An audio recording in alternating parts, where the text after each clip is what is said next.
Good afternoon. Welcome to ASAP online classes. Today our topic is Indian writing in English. Is there an Indian way of thinking? An informal essay by A.K. Ramanujam. The class will be handled by Mrs. Shilpa S.A., Assistant Professor, PG Department of English, KTCT College of Arts and Science, Kallampalam. Our session will be from 4 p.m. to 5 p.m. and there will be a question answer session followed by the presentation. And I welcome all and I request Shilpa ma'am to take the class. Thank you. Hi, good evening all.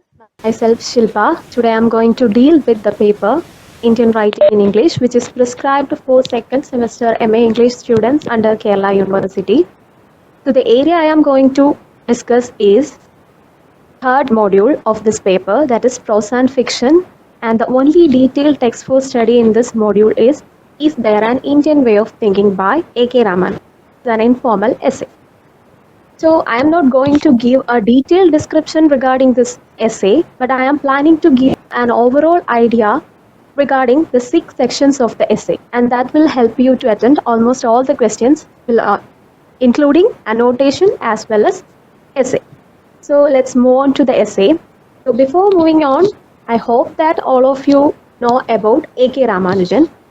So A.K. Ramanujan is a famous Indian poet, philologist, folklorist, translator, as well as linguist. His full name is Athipat Krishnaswamy Ramanujan. Okay, so he is a bilingual author who wrote both in English and in Kannada. Kannada is actually his mother. Okay, so even though he is famous as a poet, he also had contributed to many disciplines, including cultural studies as well as linguistics. So this prescribed essay, is there an Indian way of thinking? In this particular essay, he has proposed a notion that is context sensitive thinking. Okay, so the notion proposed in this particular essay is context thinking.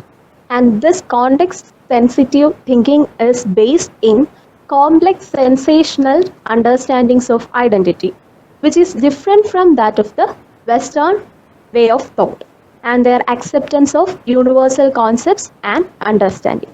Okay, so the major idea discussed in this essay is context sensitive thinking, and that context sensitive thinking or that notion is based in complex understandings of identity, and this way of thinking is completely or significantly different from that of the Western way of thinking. Okay, so that is the major idea discussed in this essay, and we have a discussion over this context sensitive thinking later. Okay, so let's move on to the essay. So I have already mentioned that this particular essay has 6 sections. Okay, so in the first opening section, A.K. Ramanujan puts forth a question. The question is there an Indian way of thinking? The title it's okay. So he is not simply putting forward a question, but he is doing a Stanislavskian exercise. Okay, so A.K. Ramanujan in the opening section of the essay is doing a Stanislavskian exercise with the question, is there an Indian way of thinking? Okay, so before moving on to the question and answers, we have to know what is Stanislavskian exercise. And in order to know that, we should know who is Stanislavski. Stanislavski is a Russian theater person, okay, and he always do such an exercise with his co-actors. The exercise is very simple. He will utter a particular sentence every day to his co-actors and ask them to repeat it in 40 different ways. Okay, so this is Stanislavskian exercise. Here in the opening section of this essay, A.K. Ramanujan is also doing the same thing. Okay, he is doing this Stanislavskian exercise with this question, is there an Indian way of thinking? Okay, how he can do this? We can check it. Is there an Indian way of thinking? He is not uttering this particular sentence or question in 40 different ways. Instead, he is uttering it in 4 different ways. Okay, so A.K. Ramanujan in the opening section is uttering this particular question in 4 different ways by stressing 4 words in that sentence. Okay, he is uttering it in 4 different ways, and in each way he is stressing on one of the words in that sentence. And the words that are stressed in that sentence are is and Indian thinking. These 4 words are stressed in each questions he had asked or he puts forth in the opening section. Okay, so the first question is there an Indian way of thinking? There, the word is stressed. Okay, is there an Indian way of thinking? This is the first question. Okay, so A.K. Ramanujan is not only putting forward the question, but he also gives the answers too. So we can look at the answer. The first question is there an Indian way of thinking? The answer is that there was an Indian way of thinking. What is meant by that? There was an Indian way of thinking. That means currently there is no Indian way of thinking. So A.K. Ramanujan is saying so because the Indian way of thinking is rooted in the old upper caste Brahmanical texts like Upanishads, Vedas, and other religious texts, and the Pandits also. That is why he is saying so. Okay. So the first question is there an Indian way of thinking? The answer is there was an Indian way of thinking which has its roots in old upper class Brahmanical religious texts like Upanishads and Vedas. Okay. So is that clear to you? Now moving on to the second question. In the second question, the question is same, is there an Indian way of thinking? But in the second question, he is stressing on the word and. Okay, he is stressing upon the word and. So the question is there an Indian way of thinking? Okay, now the answer for this question by A.K. Ramanujan is that there is no single Indian way of thinking. Okay, so the question is that is there an Indian way of thinking? And answer to this question is there is no single Indian way of thinking. Why it happens? Because the speciality of India is that India celebrates diversity. Unity among diversity, or unity in diversity. That is the speciality of India. So we celebrate diversity. So there is great traditions as well as little traditions. So the Indian way of thinking is a mixture of all these great and little traditions. So there we cannot find a single Indian way of thinking, but there are multiple ways of thinking. Okay? That is why he is answering that there is no single Indian way of thinking. Okay? So the second question is there an Indian way of thinking? And the answer is there is no single Indian way of thinking because there is great traditions as well as little traditions. Okay? And the third question, okay, the third question is that is there an Indian way of thinking? So the answer is that what we have seen as Indian is nothing but a product of different cultures and languages. So what we have seen as Indian is not unique to India. So we cannot say that there is an Indian way of thinking. Okay? So the third question is there an Indian way of thinking? And the answer is this: what we have seen as Indian is not unique to Indian because it is a product or a mixture of different cultures and different languages that it has borrowed from. So we cannot say that there is an Indian way of thinking or there is a unique thinking. Okay, that's the third question and answer. Now, the last and fourth question, is there an Indian way of thinking? So he is stressing upon the word thinking. And the answer is somewhat controversial because A.K. Ramanujan's answers for this question is that the thinking process is meant for Westerners. The Westerners only think.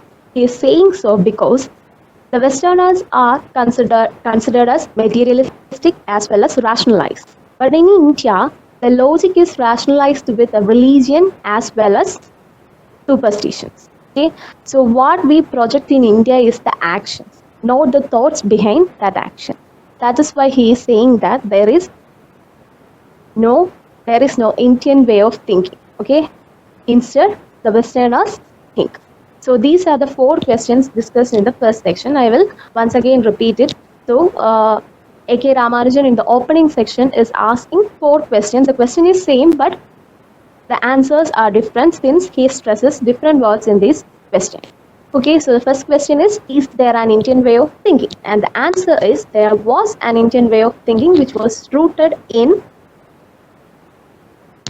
the old religious texts like Upanishads and Vedas. The second question is there an Indian way of thinking? And the answer is there is no single Indian way of thinking because it is a mixture of Greek and little tradition. Okay?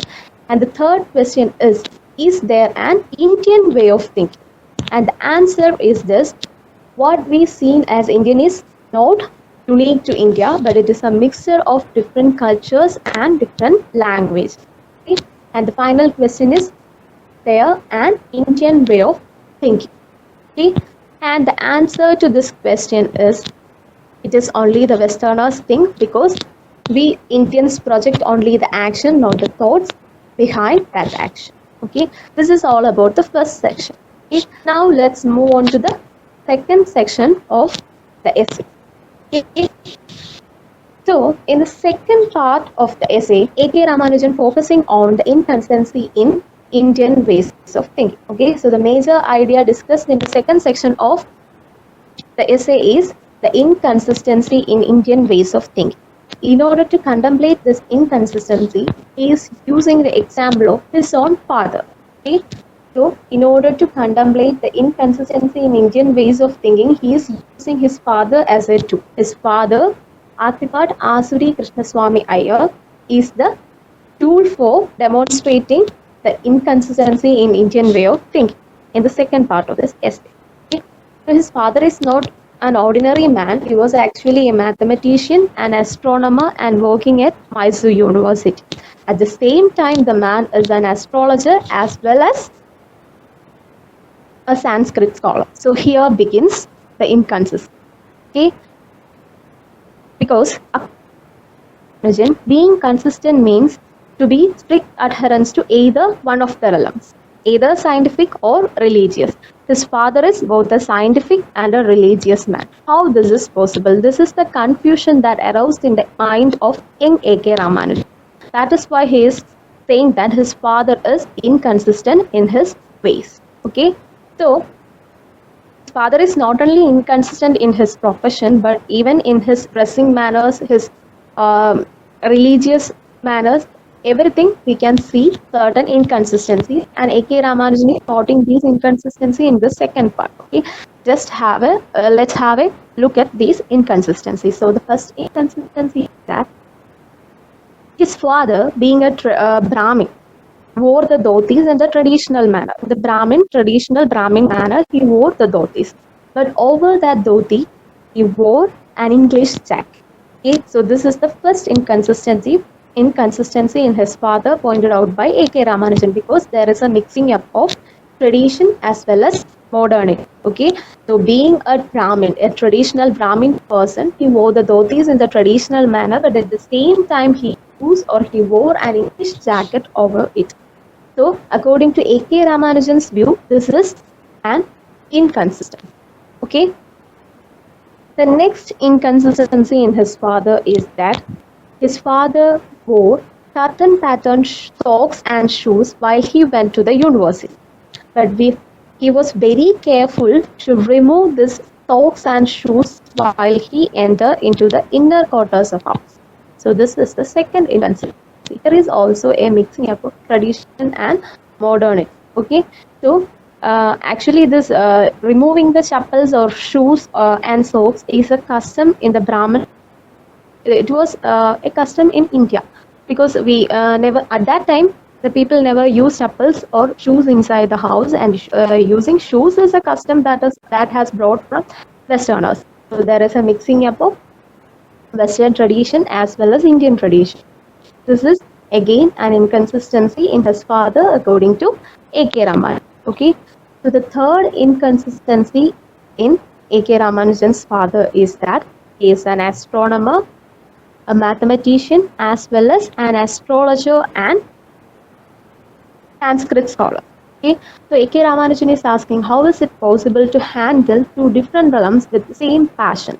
how a man can astronomer on the one hand and astrologer on the other hand.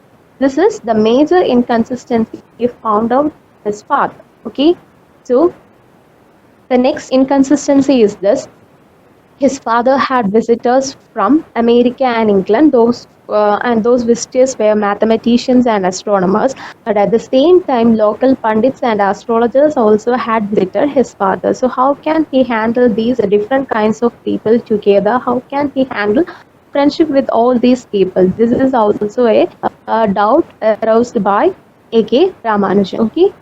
So the next inconsistency in his father is that every day his father reads the Bhagavad Gita with religious passion after having a holy bath. But at the same time, he can read Ingersoll and Bertrand Russell with the same passion. Okay, so how he can handle Bhagavad Gita? How he can handle Bhagavad Gita as well as this Bertrand Russell and Ingersoll with the same passion. Okay, once A.K. Ramanujan asked his father, how can he handle this two with the same passion? And the reply from his father was this: human brain has two lobes, and these two lobes will maintain, or the two lobes will control the two realms. Okay, so his father is not at all bothered about this inconsistency in his ways of life. Okay, so these are the inconsistencies A.K. Ramanujan pointed out in his father. Okay, so this is not only the inconsistency with his father. Actually, his father is a representative of that generation who also have such inconsistency. Okay, so in order to ridicule these people, including his father, at the end of this second section, he is adding a small poem. Okay, so I am not going to describe or explain that poem. There is no need of such things. Okay, so in the second part of this essay, A.K. Ramanujan is concentrating on the inconsistency in Indian ways of thinking, and in order to explain that, he is taking the example of his father. Okay, so the major inconsistency in his father is that his father was a mathematician, an astronomer, as well as an astrologer and a Sanskrit scholar. How it is possible?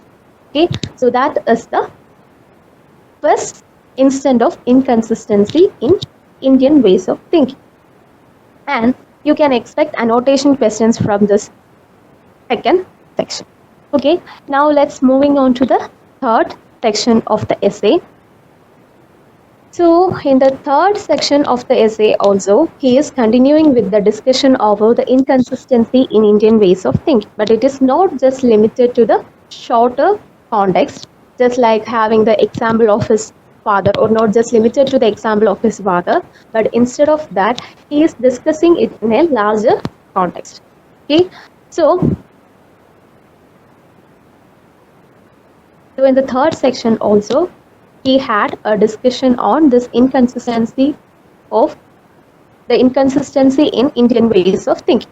Okay, so in order to discuss it in a larger context, he is using two concepts. Okay, the two concepts used by A.K. Ramanujan in the third part of this essay are karma and Talavidi. In order to explain or in order to discuss the inconsistency in Indian ways of thinking, A.K. Ramanujan is using the two concepts that are Talavidi and karma. Okay, so what is karma and Talavidi? We all use it, karma and Talavidi, while we in our normal talk. So what is karma and Talavidi? Karma is a self's past that determines the present and future of that self. Okay, so karma is a self's past that determines the present and future of that self, and it is an iron chain of cause and effect. Okay, so karma is a self's past that determines the present and future of that self, and it is an iron chain of cause and effect, and it is part of a written philosophy. Okay? So that is the important point. Karma is part of a written philosophy, and it is self's past that determines present and future of that self. Okay. Now moving on to Talavidi. What is Talavidi or head writing? That is something that written during the time of our birth.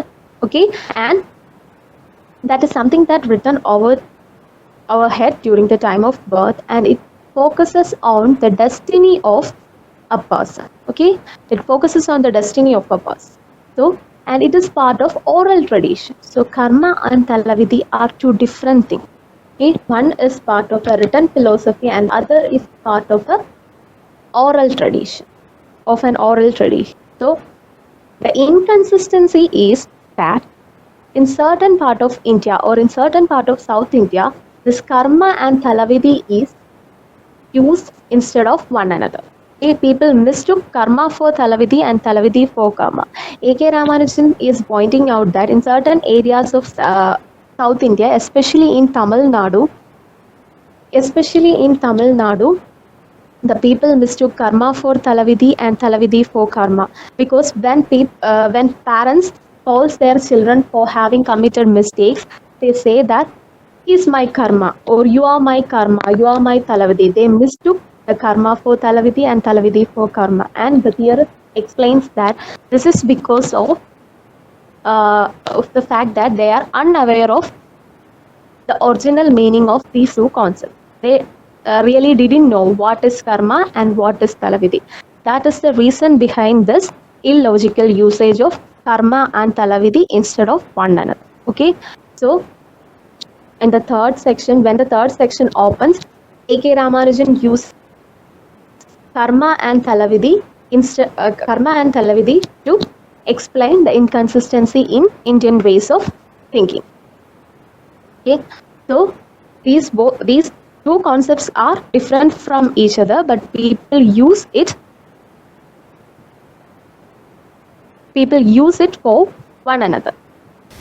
So according to A.K. Ramanujan, the Western construction of the Oriental world or India is that we are yet to develop the notion of data or objective.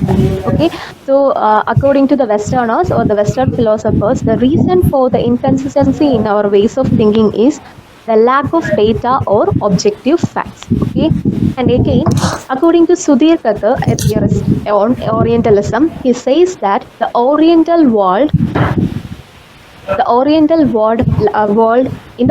world, there is no clear difference between self from non-self.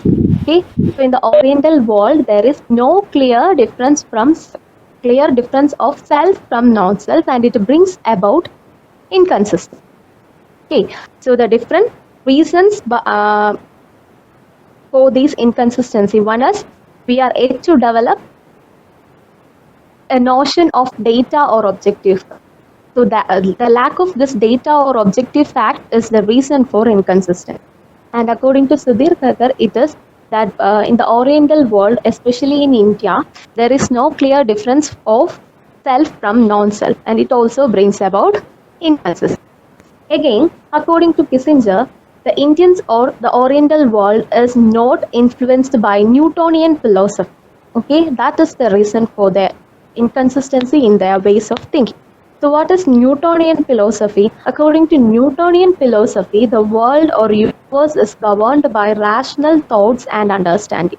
Okay, so we are not influenced by this rational thoughts and understanding. That is why our ways of thinking are inconsistent, according to Kissinger. Okay, and so according to these theorists, there is a lack of universality in Indian ways of thinking. There is no universality, but only subjective position. Okay, in every thing or in every practices that took place in India, there is only subjectivity. There is no universality according to these theorists. Okay, and according to Zimmerman, an Indian can think of a time without human being, but a Westerner cannot do that because it is egoistic in nature. So that is the difference in the ways of thinking in Occident and in the Oriental world. Okay, and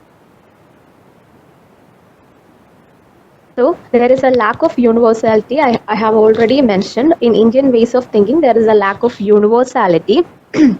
Even in the case of truth consumption, there is no universality. There is only subjective position. For example, man shall not kill. This is a universal law in the case of Westerner. If man shall not kill, no one shall not kill. Okay? It is universal for all. But in the case of India, there are certain redemption. Okay? In India, every addition is a subtraction to the universal law. For example, in India, there is a four-tier caste system: Brahmins, Kshatriyas, Vaishyas, and Shudras. For the same crime, the people belongs to these four groups have different kind of punishment.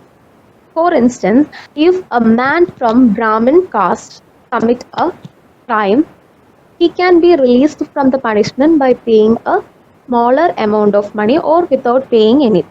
Okay, and in the case of Kshatriyas, they also have such freedom.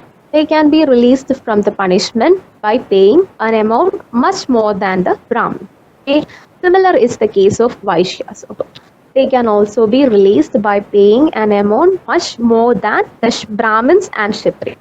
But the Shudras are not at all free from this punishment by paying any amount because they are the lower class in this caste system. So sometimes they have to be suffer corporal punishment or capital punishment for the same crime from which the other groups have been released. Okay, this is the case of India. So all the additions that had been made in Indian laws is a subtraction from certain punishments or subtraction from the universal law for the social status of certain people. Okay, here all things here the punishments or here law is based on their social status. According to the social status of people, the laws have certain reductions, and this is written in Manusmriti. That is the fact. Okay, this is a written law in India. So this is the difference from Western way of thoughts or Western way of universality. So the main reason for the inconsistency in Indian way of thinking is the lack of universality. Okay, and here A.K. Ramanujan pointing towards that notion context sensitive thinking, because even the punishments or even the laws in India is context sensitive. Okay, so this is the major idea. I have already mentioned that context sensitive thinking. Okay, so at the end of the third section, he starts discussing about this context sensitivity. Okay. So what we have discussed in the third session is the inconsistency in a larger context. In order to explain that, A.K. Ramanujan had brought several theorists like Kissinger, Sudhir Thakur, Simmer, etc. and the reasons for this inconsistencies. The reasons for the inconsistency in Indian ways of thinking are: one is lack of universality, other one is we are yet to develop the notion of data and objective facts, and also there is no clear difference of self from non-self, and all these things results in the inconsistency in Indian ways of thinking. Okay, so these are the major ideas discussed in the third section of this essay. Okay, now let's move on to the fourth section. In the fourth section of the essay, A.K. Ramanujan is discussing the importance or how context sensitivity or context sensitive thinking is important in Indian culture, how it is a part of Indian culture. That is what he discussed in the fourth section. Okay, so the major idea of this essay is discussed in the fourth part of this essay: context sensitive thinking, or the notion of context sensitivity. So context sensitivity is an important part of Indian culture. Okay, in India, I have already mentioned all additions are in fact a subtraction from the universal law or universality. Okay? Even in the case of Indian stories, we can see this context sensitivity. Okay, stories get their context with reference to the frame in which they have been placed. Okay, so even stories get context with the reference to the frame in which they have been placed. And Indian stories are historically dateless, but their context and uses are explicit. That is a fact. Okay, so in India, for example, even when we look at Ramayana and Mahabharata, we can see several episodes, and each story is encased within a meta story. Okay, so within a text, one story is the context for the other. Okay, so within the text, one story is the context for other in the Indian. And likewise, the outer frame story and the inner sub story provide context for each other's existence. That is the case of stories in Indian context. Okay, so in India, even the stories are context sensitive. So this fact, the outer frame story and the inner sub-story provide context for each other. In order to prove this thing, A.K. Ramanujan is quoting the example from Mahabharata, the Nala Damayanti story. Okay, so the Nala Damayanti story is an episode in Mahabharata, but this story is a context for the whole Mahabharata story, or it is a microcosm of the whole Mahabharata story. Okay, so what is Nala Damayanti story? Nala is a Nishada king, and Damayanti is his wife from Vidarbha kingdom, and because of his a flaw in his character, in Nala's character is gambling, and because of this gambling, he had lost everything. He had lost everything, including his kingdom and wealth, to his brother Pushkara. So he had to lead a life full of hardships in the jungle. But later, after many struggles, he had reclaimed all the wealth back. Similar is the case of Mahabharata. Yudhishthir also, like Nala, because of his gambling, has lost all his wealth, and later, after the regained all the wealth. So, in Indian context, even the stories are context sensitive, and there are several stories within a particular text, and the one story is the context for the others. That is the speciality of this Indian ways of thinking, or in Indian text. Okay, so and again the context sensitive nature in the case of universal laws. He again quotes another example, that is the Vishwamitra story. Okay, in the Vishwamitra story is that at the end of Treta Yuga and at the commencement of Dwapara Yuga, there was a drought, a frightful drought, and the sage Vishwamitra lost his hermit, and because of hunger, he wandered in the jungle and find a hamlet where a hunter lives. Okay, and there was flesh that the hunter collected from the jungle, and it is not and according to the rules, a sage cannot eat flesh and he cannot commit robbery, but in order to maintain his life, he is doing robbery and eat this flesh, and later, to be free from the crime he had committed, he do certain rituals. Okay, so it is for this higher class people, it is easy to get away from the crimes they had did without having any punishment. Okay, so in order to prove that, A.K. Ramanujan is using this Vishwamitra story. Again, so in the case of text or stories, we have already discussed. One more point is there. Aristotle's unities are not applicable in the case of Indian narratives. The unities are the unity of time, unity of action, and unity of place. This is not applicable in the case of Indian narratives, okay, because they are context sensitive. And even in India, the division of time division is also not like that of Western people, because we have auspicious time, inauspicious time. Inauspicious time means Rahu Kala, and even for our houses, we have moods, the Vastu Shastra. And for our wrongdoings, we will blame this Rahu Kala and our faith as well as this Vastu Shastra, because we are not at all ready to done away with the context sensitive nature. It is part of our culture. Okay? So we blame all these things. So these are the major ideas discussed in the fourth section. Okay. So context sensitive thinking is introduced in the fourth section by A.K. Ramanujan. Okay. And in order to explain that, he is taking the examples of Indian text or idihasas like Ramayana and Mahabharata, and these stories of Nala Damayanti and Vishwamitra story. Okay. Again, in the case of time, these auspicious and inauspicious time, there is one more story there. Once two men approached Yudhishthir for a case in order to settle a case. The case was that the one person bought a land from the other one, and he got a crock of gold from that land. Okay, so this particular dispute was a virtuous dispute, because the person who bought the land is saying that this gold belongs to the old owner, and the old owner is saying that no, it is not mine, it belongs to the newcomer. Okay, so this was the dispute. So Yudhishthir was a little bit confused how to settle this. So he think for a little bit. After coming to an answer, he or after finding out a settlement, he comes to the court and finds that these two people are quarreling again, and now their claim is that who is the real owner. Now each of them want this gold, and nobody is ready to give it to the other. Okay, so at that point, Yudhishthir is commenting that this is the beginning of Kali Yuga.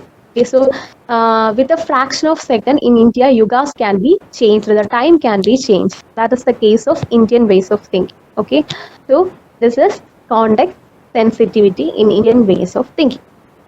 Now we have to move on to the fifth section. It is a small section. In this section, Ramanujan says that there are societies having context free thinking or context free behavior, but all societies have certain context sensitive behavior and rules, but their dominant ideas are context free. Okay, so no society is fully free from context sensitivity. Even context free societies have certain context sensitive rules and behavior. Okay, and the context sensitive societies like India have a dream to be a context free society. So we Indians have the dream to be a context free society, but certain societies which is context free, there are context sensitive movements and behaviors as well as rules. Okay, so we Indians have that dream to be context free, and that is evident in the rasa theory in aesthetics as well as the moksha in the aims of life as well as the sannyasa stage in the stages of life. Okay, these are all evident for our dream to be context free. This is what is discussed in this minor section, in the fifth section. Okay, so what the section or what he is pointing out in the fifth section is that even context sensitive, even context free society have context sensitive behavior and rules, as well as context sensitive society have to be a dream to be context free. Okay, so in the final section, the final and sixth section, he is discussing how we have moved towards context free situations in India. Okay, so he says that with modernization there has been a movement from context sensitive to context free, at least in principle. Okay, so with the advent of modernization, there is a movement in India from context sensitive to context free, at least in principle, not in practical. It is only in principle. Okay, so for example, today people can hear or people can listen to ragas, any ragas at any time of the day, without sticking on to the strict or prescribed time. Okay? In the older days, there was certain times in the day to listen a particular raga or a particular music. Now it is not strictly followed. People can hear or listen to any raga at any time of the day. Okay, and but though there are changes due to this context free movements, still we have a context sensitivity in our ways of thinking, because the new thoughts and behaviors that borrowed from the Western world or modernization, that thoughts and ideas do not replace the old religious thoughts, but they have been incorporated into our culture. That is the speciality of India. India always adapts things that have been borrowed from other lands. Okay, never replace it with our own tradition. So these thoughts and behaviors are now a part of our own tradition, our own religious thoughts. That is why computers and typewriters get worshipped in Ayudha Puja instead of weapon. Okay, so that is why he is saying that this context free movement is only in principle. There is no practical application. Still, we have a context sensitive mind. So therefore, no matter how hard we try to move to become a context free society, the result is that the context free society or the context free nature ends up a new context, that is the modern context. Okay, so though we are trying to be context free, or we have a dream to be context free, till this context free nature becomes another context, that is the modern context. Okay, so in order to show this context sensitivity, at the ending session, A.K. Ramanujan is quoting the What the Thunder Said section from T.S. Eliot's The Wasteland. Okay, so the Datta Dayatvam Damyada, the three dha, dha. Okay, when T.S. Eliot borrowed this Datta Dayatvam Damyada, it get individualized, or it get independence or individual identity in the Western world. But in the case of Indians, what we borrow from the other lands or from the Western world, it becomes part of our own culture. That is why computers and typewriters get worshipped in the Ayudha Puja instead of weapons. Okay, so context-free nature becomes another context in India. So we cannot be done away with context sensitivity, though there is context-free thinking in principle. Okay, that's all about the essay. Okay. So any questions? നമുക്ക് questions ഒന്നും as of now ഇതിൽ ലിസ്റ്റിൽ വന്നിട്ടില്ല, ക്യൂവേയിൽ വന്നിട്ടില്ല. So if you can share few important questions or few important portions that can be looked upon by the students. ഈ ഒരു മോഡ്യൂളിൽ ഇമ്പോർട്ടൻ്റ് ആയിട്ടുള്ള, അല്ലെ ഈ ഒരു സെഷൻ്റെ exam point of view important ആയിട്ടുള്ള കാര്യങ്ങൾ ഷെയർ ചെയ്യാം. Okay, so the important points that can be asked for examination, you can expect annotation questions as well as essay questions from this particular essay. So the annotation passage will be from more possibilities from to ask the second part, okay, where he compares or where he took the example of his father in order to explain the inconsistency. So is A.K. Ramanujan asking his father how he can handle this Bhagavad Gita as well as this Bertrand Russell and Ingersoll with the same passion. Okay, from that area you can expect an annotation passage. Okay, so if you have such a question, you have to mention about the first part. I have already mentioned the first part and the 4 questions. Okay, this is not a question asked, but these questions are inside the section. Okay, so without explaining the first section, you cannot attend an annotation question from the second part. So you can expect annotation passage from the second part, and also expect essay question, A.K. Ramanujan's view on Indian ways of thinking or the inconsistency, and you can expect question about karma and Talavidhi.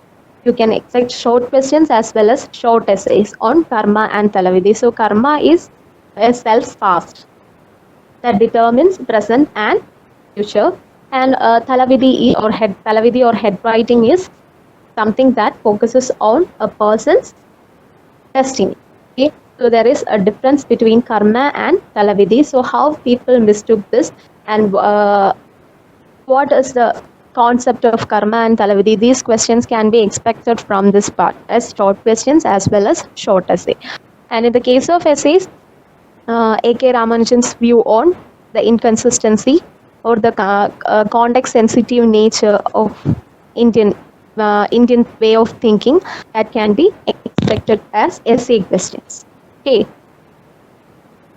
Okay, that's all the major areas. ഒരു question ചോദിച്ചിട്ടുണ്ട്. Could you please elaborate on the wasteland reference? Okay, so the wasteland reference, that is not that much important in the case of this particular essay. He is quoting the wasteland, what the thunder said. Okay, the Datta Dayatvam Damyada passage. Actually, it is Prajapati is uttering Datta. Okay, and Datta Dayatvam Damyada. Datta means give, Dayatvam means compassionate, and Damyada means self-control. Okay, while Prajapati or thunder utters this Dha, it is heard by man as to give, and Asuras as be compassionate, and Devas as self-control. Okay, that is in the Indian context. It is from Brihadaranyaka Upanishad. But while T.S. Eliot adapted or borrowed this to Wasteland, it had get individualized. Okay, it become context free, not context sensitive like Indian ways of thinking. That is what is he is using to show the context sensitivity in Indian ways of thinking. Did not need to elaborate Wasteland in this paper because you have to elaborate or you can expect question from the Wasteland in modernism to the present day. Okay, so you need not worry elaborating this Datta Detum Demyada how T.S. Eliot used it in this particular paper. Okay. Any more Okay, questions? madam. No more questions as such. എന്തെങ്കിലും conclusion അല്ലെന്നുണ്ടെങ്കിൽ എന്തെങ്കിലും add ചെയ്യണമെന്നുണ്ടെങ്കിൽ ചെയ്യാം. Okay, I will just say the important points in all these 6 sections. I will once again repeat it. Okay, so in the first section, A.K. Ramanujan is asking, is there an Indian way of thinking? This question, is there an Indian way of thinking in 4 different ways? And he is also giving the answers. Okay, and in the second part, sorry, in the first part, the questions and answers. First question, is there an Indian way of thinking? There is pressed, and the answer was, there was an Indian way of thinking. Second question, is there an Indian way of thinking? And the answer is, there is no single Indian way of thinking because it is a mixture of great traditions as well as little traditions. Okay. The third question is there an Indian way of thinking? And the answer is that what we seen as Indian is not unique to India, but it is a mixture of different cultures and languages. And the final question is there an Indian way of thinking?